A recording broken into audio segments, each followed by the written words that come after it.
viendo los días jueves el libro de Apocalipsis y vemos qué es lo que ocurre, ¿no?, en los tiempos finales. Cuando podemos contrastar esos tiempos con los tiempos presentes, podemos ver la libertad que el Espíritu Santo nos da. Libertad para adorar, libertad para escuchar la palabra del Señor, libertad para permitir que su Espíritu nos cambie, nos transforme. Pensar que en esos momentos eso no va a estar presente. Hoy es el tiempo y hoy es el momento de disfrutar todo lo que nos ha sido dado de parte de Dios y multiplicar esos dones y esos talentos que Él puso en nuestras vidas para que los administremos. ¿Amén? ¿Lo escucho? Ahora sí. Bueno, les doy la bienvenida, querida iglesia virtual también, les damos la bienvenida allí en donde están. Y hoy vamos a estar hablando de algo muy particular que seguramente nos interesa. ¿A cuánto les interesa las señales de Dios? A Reggie y a Juan Carlos, a Cristina también y también a Valeria.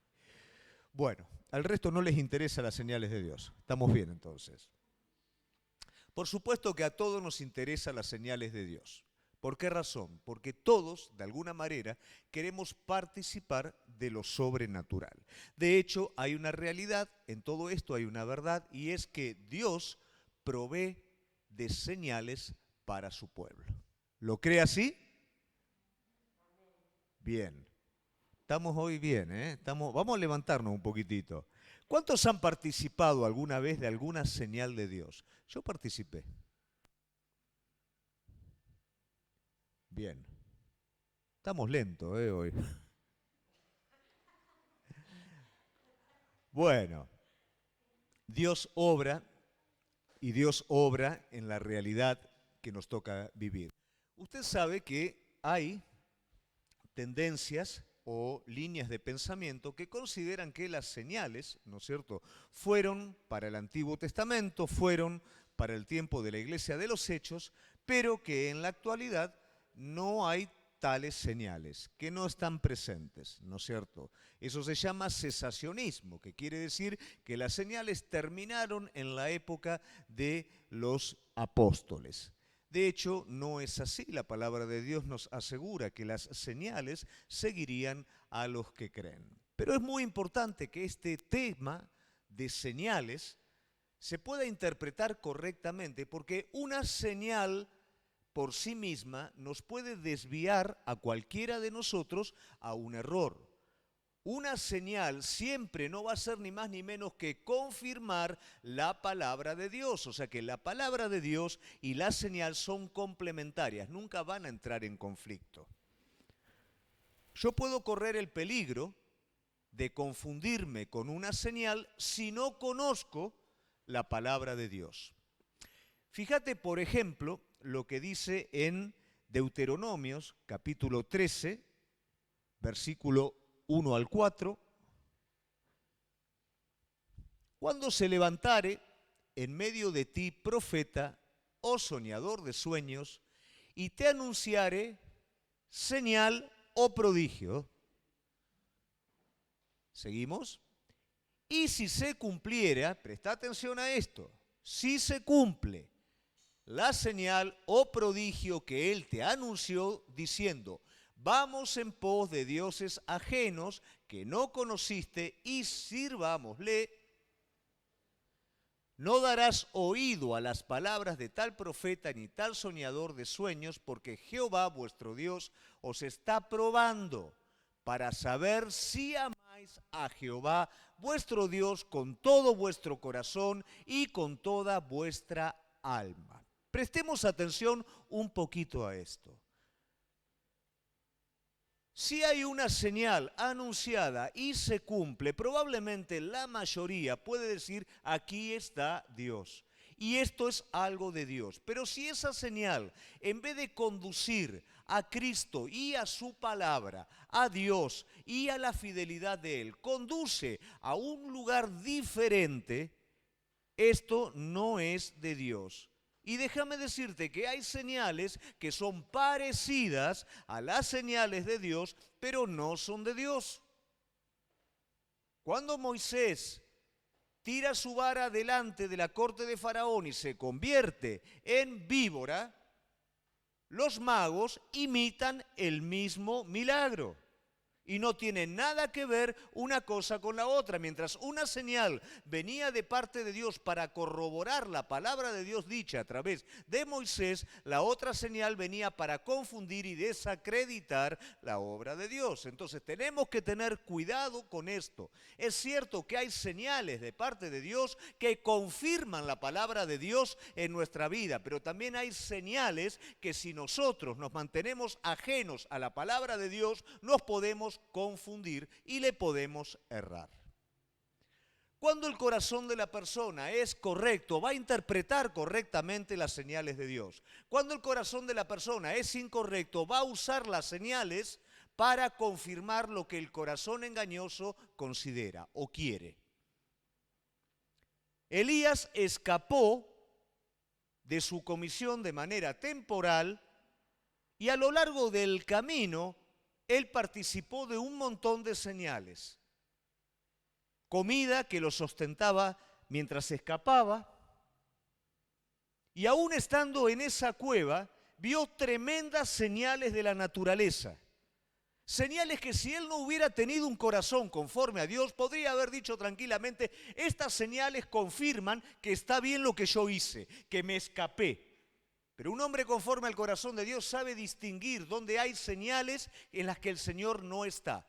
Y Elías dijo, en esto no estaba el Señor. Pero sí Elías pudo distinguir la señal del Espíritu y de la palabra de Dios que de manera muy tenue penetró en lo profundo de su corazón y descubrió su interioridad. La señal no tiene que ver con algo espectacular de lo cual yo me tenga que agarrar. La señal confirma la palabra de Dios. Y yo tengo que ser tanto receptivo a la señal como también a la palabra de Dios para no equivocarme. ¿Qué diferencia con Balaam? Que obstinado en hacer su propia voluntad, había una bestia de carga que le estaba hablando. Pero estaba tan obstinado con su propia voluntad que en vez de prestar atención a lo que le estaba pasando, le pegaba al asna, le pegaba a la burra. Muchas veces estamos tan enceguecidos en nuestros propios criterios que aún habiendo señales que acompañan a la palabra de Dios, la pasamos por alto. Porque solamente queremos ver algo que confirme lo que queremos hacer. Cuidado con nuestro corazón. Cuidado cómo interpretamos las señales. Cuidado con descuidar la palabra de Dios. En el tiempo de Pablo y de Jesús, por supuesto, la gente exigía señales. Los judíos exigían señales. Los griegos exigían conocimiento. Ellos pedían señales sensuales, señales que atraparan los sentidos, señales que atrapara el intelecto y que desde allí ellos pudieran interpretar correctamente, aunque tenían la verdad enfrente y la realidad es que no la querían interpretar, porque no les convenía, porque entraba en conflicto con los propios intereses. Déjeme decirle que no es lejos lo que hoy muchas veces vivimos. Buscamos señales que confirmen nuestro egoísmo y salteamos las señales que acompañan la palabra de Dios. La palabra de la cruz desafiaba tranquilamente ese conocimiento que luego deterioraría en el agnosticismo. La señal del Hijo de Dios caminando en esta tierra era más que suficiente, aunque ellos pedían más señales. Y hoy nosotros tenemos un montón de señales a nuestro favor, pero no le prestamos atención y pedimos otro tipo de señales que satisfagan de alguna manera nuestros sentidos. ¿Por qué? Porque la realidad es que no queremos creer lo que el Señor nos está diciendo.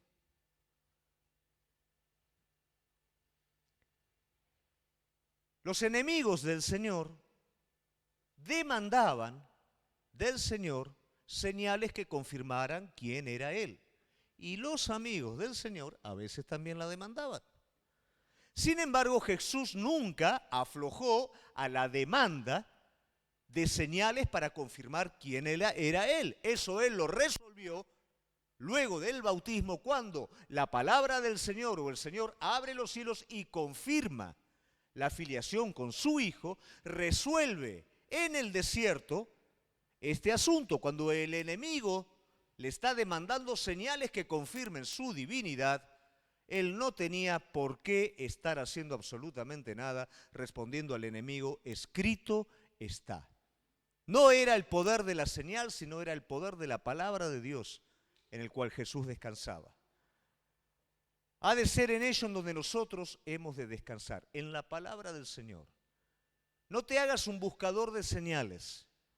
No corras de un lado al otro porque te enteraste que allí llueve oro, que allí aparecen diamantes abajo de la silla, que allí suceden cosas raras. No corras de un lugar al otro. Corre al lugar en donde la palabra de Dios se predica, donde la palabra de Dios bajo la unción del Espíritu Santo llega a lo más profundo de tu corazón, renueva, transforma y te empodera para hacer aquello a lo cual Dios te llamó. Te empodera para que el carácter de Cristo se renueve en tu vida. Corre a ese lugar, no al lugar del espectáculo. Si había algo que Jesús hizo con sus discípulos, fue participarlos de señales. Pero Jesús no cedía a la demanda de sus discípulos. Señor, muéstranos al Padre y nos basta. Tanto tiempo hace que estoy con ustedes y no me conocen. Jesús podía hacer lo que quisiera. Hoy vamos a ver cómo Jesús se transfigura. Jesús tranquilamente se podría haber transfigurado adelante de toda la multitud y no lo hizo. Jesús nunca cedió a la demanda de señales para confirmar quién era Él. Pero sí habló la palabra de Dios y vivió conforme a la dirección del Espíritu Santo para que el mundo entero tuviera un testimonio vivo y una señal viva de quién era Jesús. Pero Jesús graduó la experiencia de sus discípulos en cada momento. Tal vez los discípulos decían, mostranos, no les muestro nada. Pero iban en la barca iba a naufragar y ahí había una gran señal en el que el mar se aplanaba. Había hambre, Él multiplicaba, pero no cedía a la demanda de los demás respecto a las señales. Y entre tantas esos tours que el Señor le hacía a los discípulos para mostrar realmente, para formar el carácter de ellos a través de algunas señales, cuando era el momento, el tiempo y la forma, cuando era necesario, vamos a ver aquí cómo Él lo está haciendo a través de la transfiguración. Él se va a transfigurar de una manera extraordinaria delante de 3 de sus discípulos. Va a ser una señal delante de 3 de sus discípulos. Pero este suceso nos permite conocerlo a Él, nos permite ver cómo Él obra, cómo Él se mueve y ver también lo que hay en nuestra naturaleza. Los invito a abrir la palabra de Dios en Mateo capítulo 17, y vamos a ir del versículo 1 al versículo 8.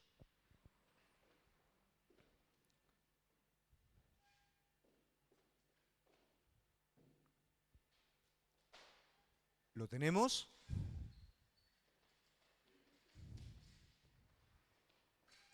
Bueno, lo vamos a leer de acá. 6 días después, Jesús tomó a Pedro, a Jacobo y a Juan su hermano, y los llevó aparte a un monte alto. Y se transfiguró delante de ellos y resplandeció su rostro como el sol y sus vestidos se hicieron blancos como la luz. ¿Cuántos quisieran participar de esto? ¡Wow! Y aquí les apareció Moisés y Elías hablando con él. Esto es un cuadro tremendo. Imagínate, acá está Pedro y los demás frente a todo esto. ¿Y qué dice Pedro? Entonces Pedro dijo a Jesús, Señor, bueno es para nosotros que estemos aquí. Si querés, hagamos aquí 3 enramadas, una para ti, otra para Moisés y otra para Elías. Mientras él aún hablaba, una nube de luz los cubrió, y he aquí una voz desde la nube que decía: este es mi Hijo amado, en quien tengo complacencia, a él oíd. Al oír esto, los discípulos se postraron sobre su rostro y tuvieron gran temor. Entonces Jesús se acercó y los tocó y dijo: levantaos, no temáis. Entonces estamos viendo que de la forma en la que estamos planteando lo peligroso que son las señales sin palabra, vamos a ver también cómo Jesús introduce a sus discípulos a señales, pero con un objetivo definido. Vamos a ir juntos a este objetivo. Primero, ¿qué es lo que vamos a ver? Nos está hablando del tiempo, ¿no? Nos dice de 8 días después, otros dicen 7 días después. La realidad es que desde lo último que hemos visto nosotros en cuanto a la enseñanza de Jesús en el capítulo anterior, que hablaba de negarse a sí mismo hasta este suceso, pasa una semana. No le daba tregua el Señor a los discípulos. Y escoge 3 de ellos. Vos imaginate Juan, imaginate Pedro, ¿no es cierto? ¡Wow! Nos escogió a nosotros, ¿no? Sobre todo los demás discípulos, los escoge a ellos. Imagínate, ¿no es cierto? Qué bueno. Vengan conmigo. ¡Wow! Vamos con Jesús. Entonces nosotros somos los especiales.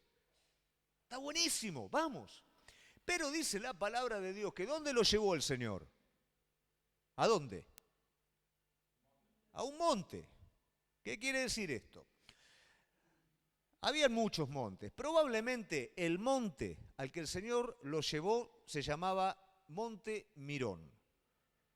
Tenía 1200 metros de altura. Entonces, qué bueno que el Señor nos va a hablar y empezamos, ¿viste? Y vamos caminando, pero cada vez, ¿viste? Empieza la pendiente. Y cada vez se va haciendo, ¿viste? Más. Qué bueno que el Señor, sí, bueno, pero ¿y dónde vamos? ¿No? Porque se está poniendo complicado, ya las pantorrillas se te ponen como globo, ¿no? Y cada vez más empinado y ya no alcanza a caminar, ya tengo que usar las manos también. Y me estoy quedando sin aire, 1200 metros de altura, me quedo sin aire. ¿Dónde nos está llevando el Señor? El Señor lo está llevando a una experiencia. El Señor te lleva a una experiencia. Y qué lindo que es cuando te llama, vamos a una experiencia, sí, vamos, pero cuando empieza el monte y no sabes a dónde vas. No sabés que vas a una experiencia, sabés que estás subiendo, sabés que el camino se va haciendo cada vez más complicado, se está haciendo en contra. ¿Estamos bien acá o estamos todos locos, estamos yendo para cualquier lado? ¿Me está dirigiendo de la forma correcta el Señor? ¿Dónde vamos acá? No entiendo. ¿Es tan bueno estar con Él o más vale estar con los otros abajo? Porque hace frío, porque no llegamos, porque estamos cansados. El Señor los está llevando a una experiencia, los está haciendo subir. Cuando el Señor te está conduciendo, no a la experiencia que vos querés, sino a la que Él te quiere llevar, porque la que vos querés es lo espectacular inmediato, a la que Él te quiere llevar es a la experiencia de la fidelidad. Primero seguime y después te muestro. Primero seguime y cuando sea momento, tiempo y ocasión, te voy a mostrar lo que tenés que aprender, no lo que vos querés. Entonces vení, vamos. Se está poniendo empinado el asunto, no importa, vamos. Tengo algo para mostrarte. Cada vez que el Señor quiso mostrar algo a un hombre de Dios, lo llevó al monte. Lo hizo subir. A Moisés lo hizo subir. Y vos decís, pero no le podría haber hablado en el tabernáculo. Lo hace subir. El camino a la presencia de Dios es un camino contrario, no es un camino fácil, no es un camino de bajada. Ancho es el mundo, el camino que lleva a la perdición, pero angosto es el camino que lleva a la salvación. ¿Querés las cosas grandes de Dios? Tenés que subir, tenés que seguirlo por la pendiente. Todos queremos por la bajadita que no tenemos que hacer ninguna fuerza. Me hace acordar a algunos alumnos míos, ¿no? Cuando quiere que los haga trotar en la bajada. ¿No es cierto? No, vamos a trotar o en la recta o en la pendiente, no en la bajada. En la bajada te lleva la inercia. Entonces el Señor los está llevando ¿para qué? Para transfigurarse adelante de ellos. Imagínate esto, subimos, ¿no? Bueno, esto es, se transfigura el Señor. Es muy importante esta parte. Esto no es como le pasa a Moisés, que entra en contacto con la gloria del Señor, se ilumina su rostro y él baja y la gente, ¿qué es lo que ve? Un rostro iluminado. Acá la luz no es como con Moisés, de afuera hacia adentro. Acá la gloria de Dios es de adentro de Cristo hacia afuera. Acá el milagro más grande es que Cristo libera su naturaleza, libera su divinidad adelante de sus discípulos.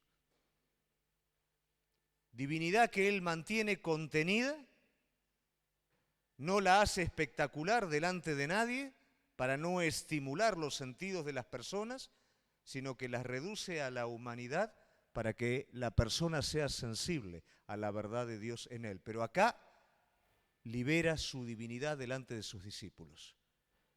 Y no solamente su rostro, todo su cuerpo y aún sus vestidos expresan la gloria de Dios. Y aparece Moisés y Elías, imagínate, ¿no? ¿Quién no quiere tener un devocional así? Se aparecen todos. ¿Cuál es la revelación que está teniendo? Más que lo espectacular, lo que están teniendo los discípulos es la revelación de la palabra de Dios. Están teniendo los profetas representados por Elías, la ley representada por Moisés y el verbo vivo representado por Cristo. Ellos están teniendo esa experiencia en ese lugar. No es algo espectacular solamente para estimular los sentidos, es algo para formar el espíritu. Las señales que Dios quiere que acontezcan en la vida de cada uno de nosotros no es simplemente para mantenernos contentos, entusiasmados, para tenernos con nuestros sentidos exaltados, sino para consolidar nuestra vida espiritual en la palabra de Dios, para que ellos entendieran que cada palabra que Jesús habló se cumplió. Él entendió que ese era el momento. Y vos podés decir, después de eso, chau.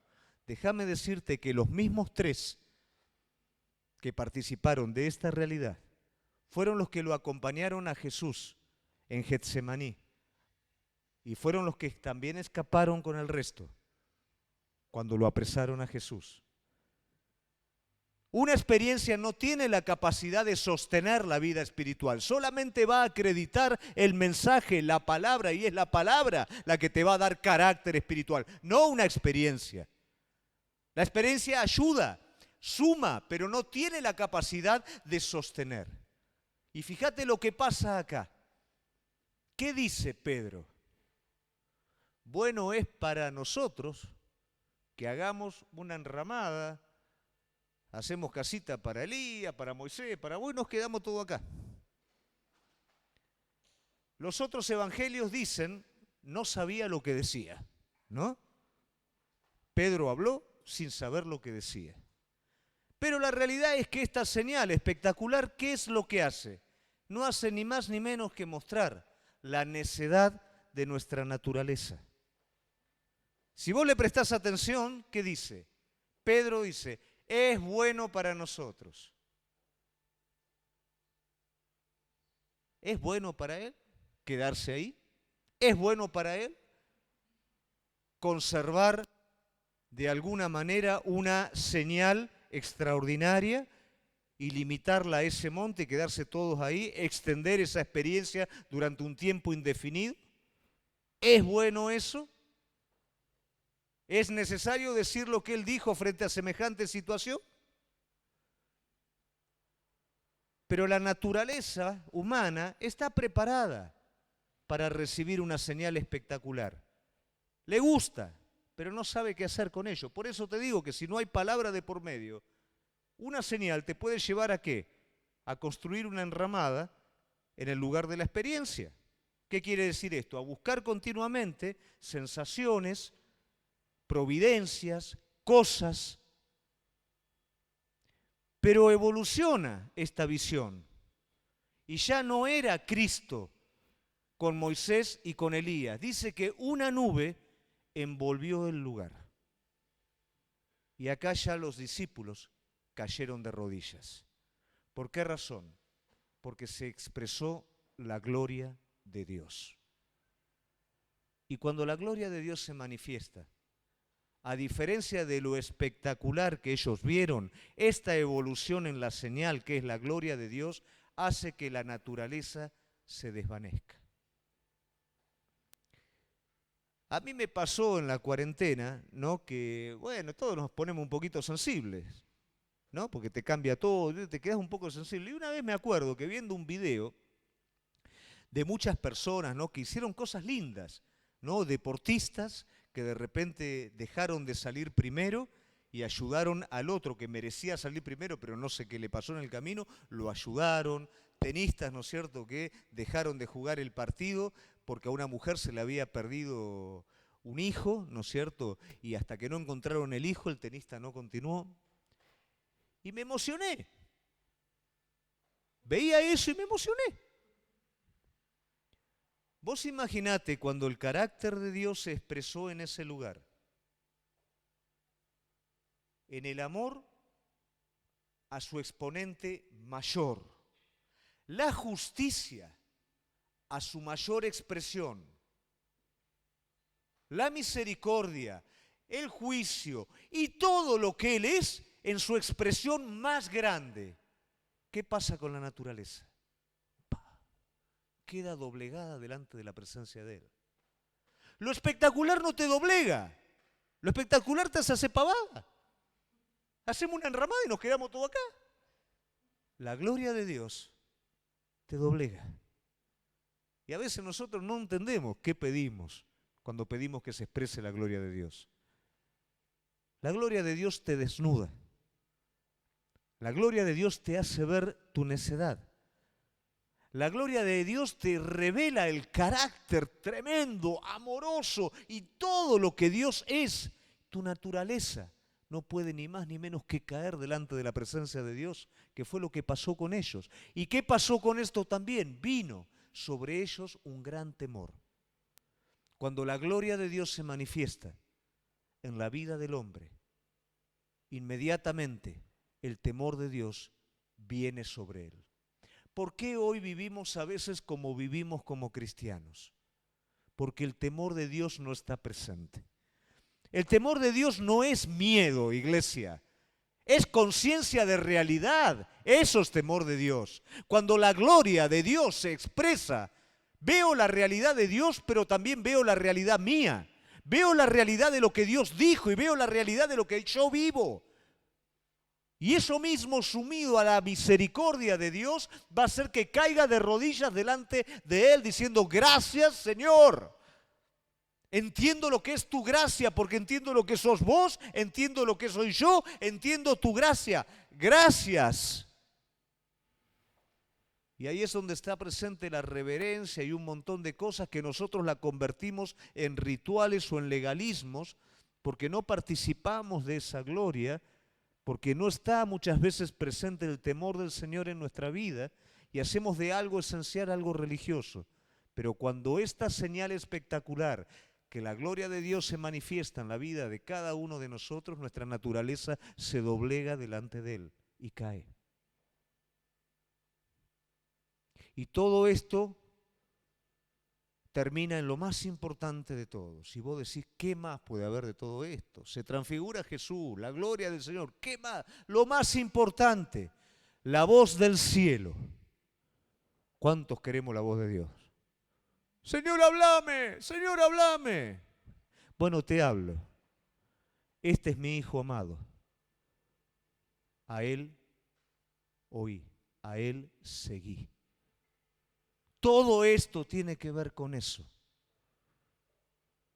Todo eso tiene que ver con que la voz de Dios dirija tu vida, confirme a Cristo en vos y te dirija a continuar siguiéndolo a Él.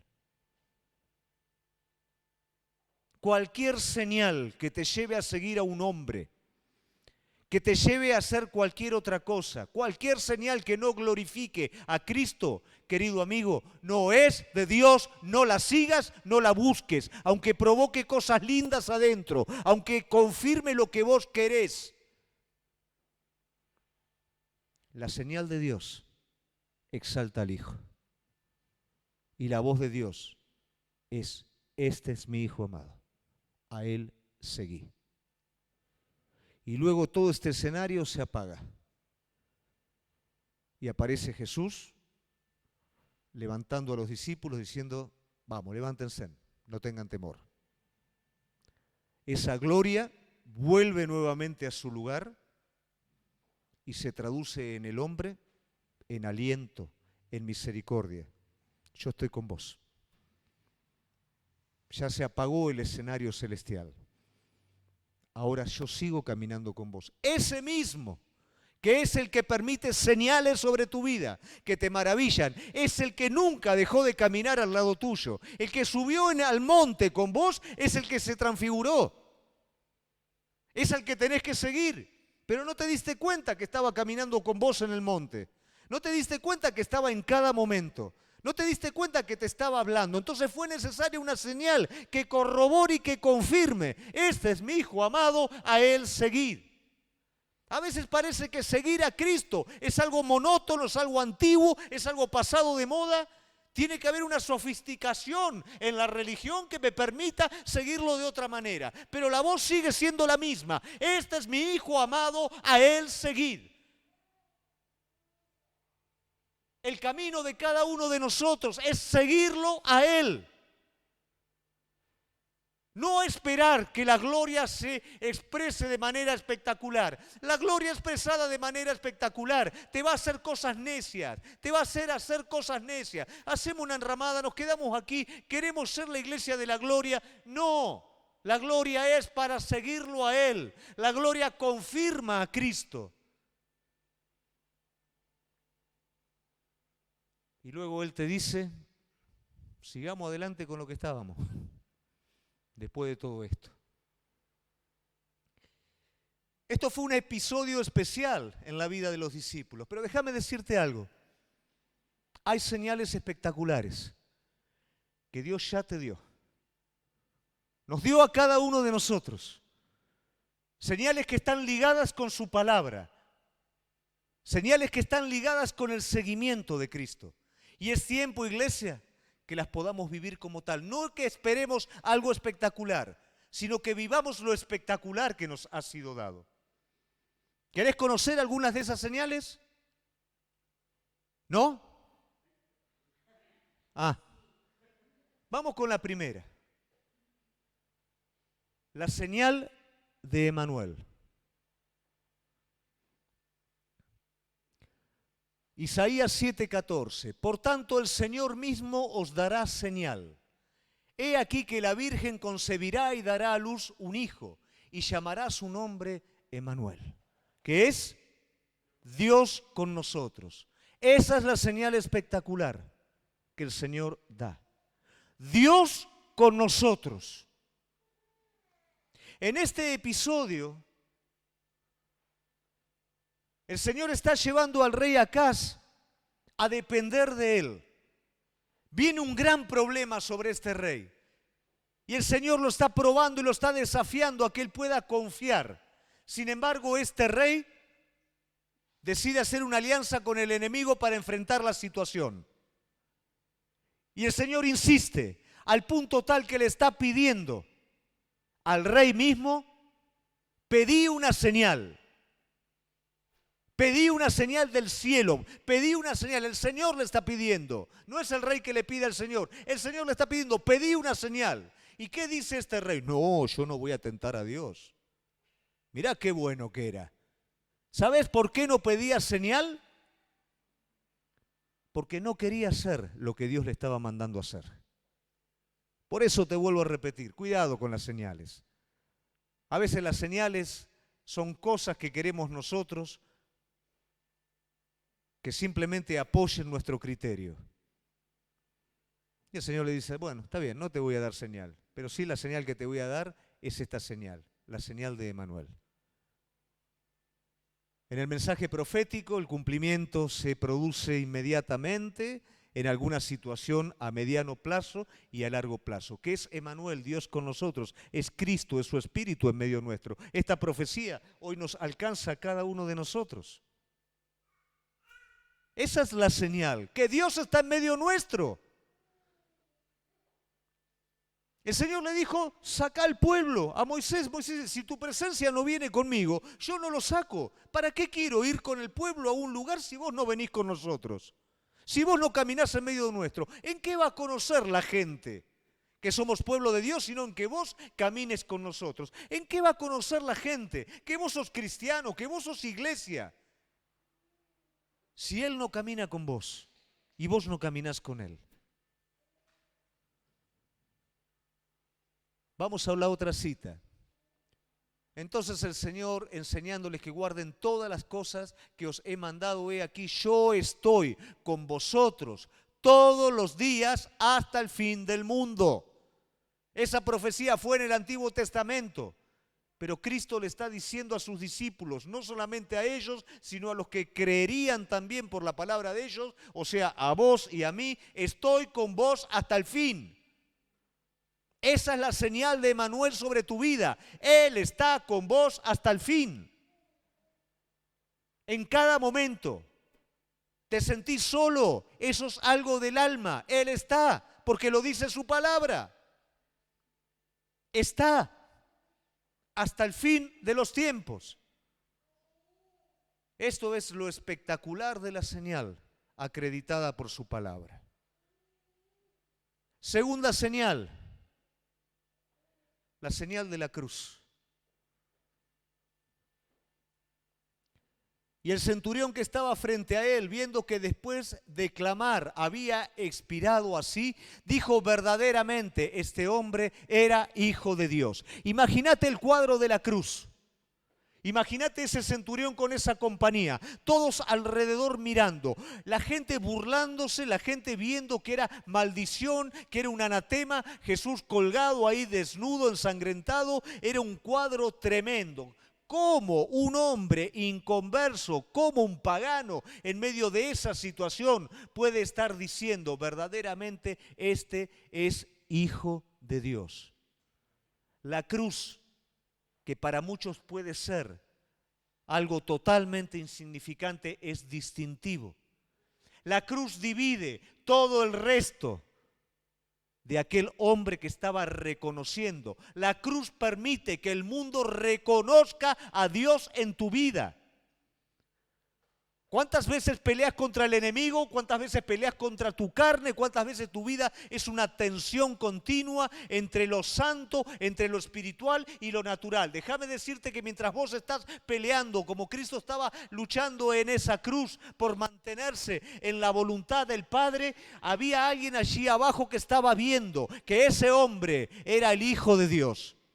Alguien está viendo en tu vida que vos sos un hijo de Dios, que vos sos un hombre de Dios y vos estás luchando y vos no entendés lo que está pasando, pero en medio de esa tensión victoriosa que está viendo en tu vida, otros están viendo la cruz, otros están viendo a Cristo en vos.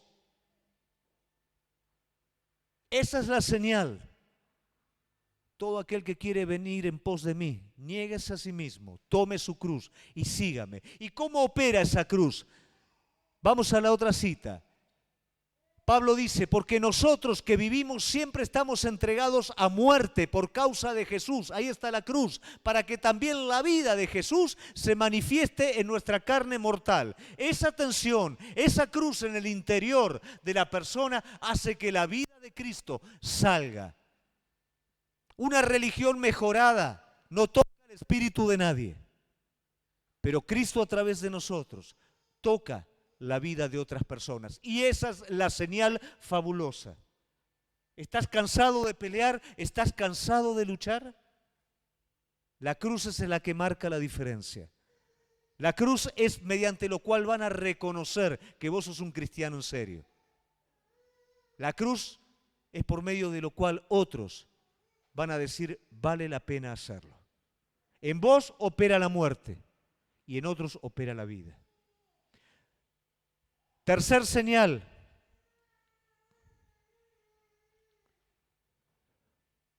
La sangre. Y la sangre os será por señal en la casa donde vosotros estéis. Y veré la sangre y pasaré de vosotros, y no habrá en vosotros plaga de mortandad cuando hiera la tierra de Egipto. Era la señal por la cual ningún primogénito del pueblo de Dios sería tocado por la muerte. La sangre es la señal por la cual vos sos sellado para el día del juicio. La sangre va a responder por la vida de cada uno de nosotros. Déjame decirte que eso es una señal.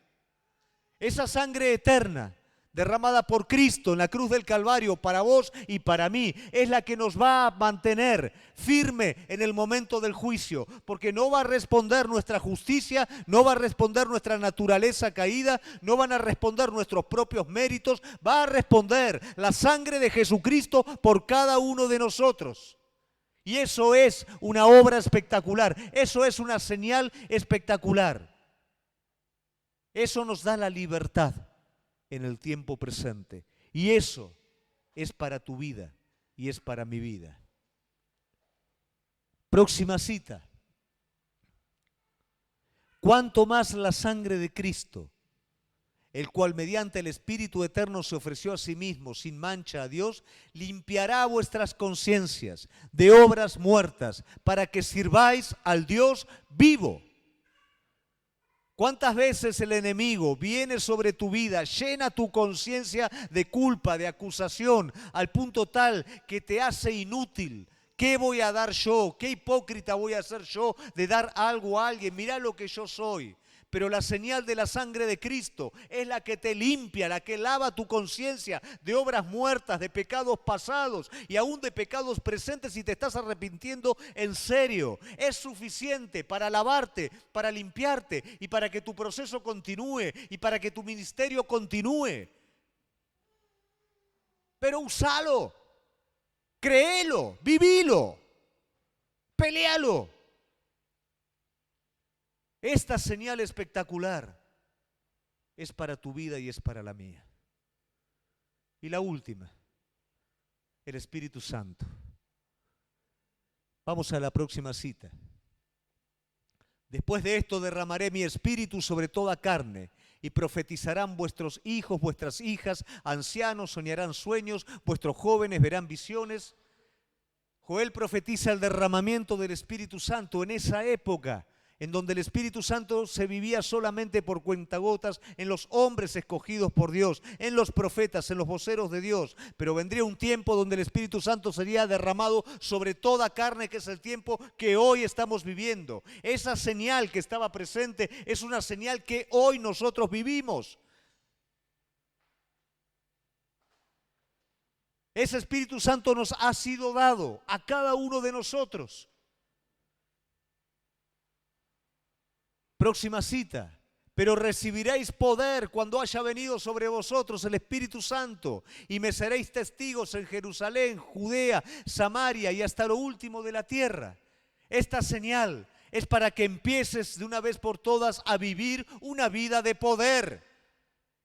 No para que sigas detrás de una señal espectacular, sino para que vos seas una señal en vos mismo. Vivir todo esto que Él nos ha dado, nos dio su sangre, nos dio la cruz, nos dio su Espíritu Santo, para poderlo vivir por medio de la fe.